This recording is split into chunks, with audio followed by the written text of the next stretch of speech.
Ifadah. The Masjid al-Haram is the ultimate goal for every pilgrim on Hajj. The dusty and disheveled pilgrim stood at Arafat and pleaded his case. He stood in Muzdalifah and prayed for acceptance. He was then given permission to cut his ties with other than him by stoning the Jamratul Aqaba and shedding his old self by shaving his head or cutting her hair. And his sacrifices were now deemed worthy of acceptance. He now proceeds to the royal court in the Masjid al-Haram and is given an honored audience with the King of Kings, Jalla wa ala. Although it is permissible to wear new clothes or to cover one's head at this time, it is still recommended for a person that they make the Tawaf al-Ifadah in the two pieces of cloth that they stood in while in Arafat. So you can cover your head, you can put on clothes, but try to have the upper garment and the lower garment, try to be wearing them at this time, even if they are a little bit sweaty and whatnot. Try your best to make tawaf from the ground floor.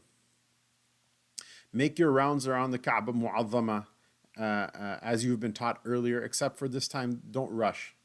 Do so with great dignity. Make dua worthy of such a great occasion, the likes of which occur rarely in the lives of men, which the warm and loving knowledge pervades, that Allah Most High is only allowing you to ask so that He may give.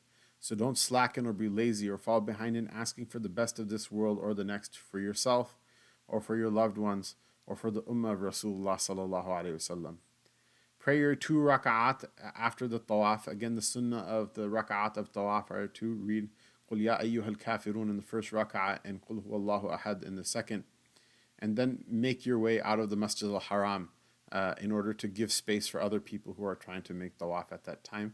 Of course, unless a person is doing the Hajj of Tamattu or of Qiran, at which point then proceed to the Mas'a and make sa'i back and forth between Safa and Marwa and then proceed out. Although a person who loves the Masjid al-Haram, every believer loves Masjid al-Haram, but do proceed out of it, because once you're done with your Tawaf al-Ifadah, then for the next 3 days, for the rest of the 10th, for the 11th, 12th, and 13th of the Hijjah, the best place and the most virtuous place for the pilgrim to be is in Mina, and they'll receive more reward for their prayers and for their time in Mina than they will in the Masjid al-Haram, with the exception of the Tawaf al-Ifadah.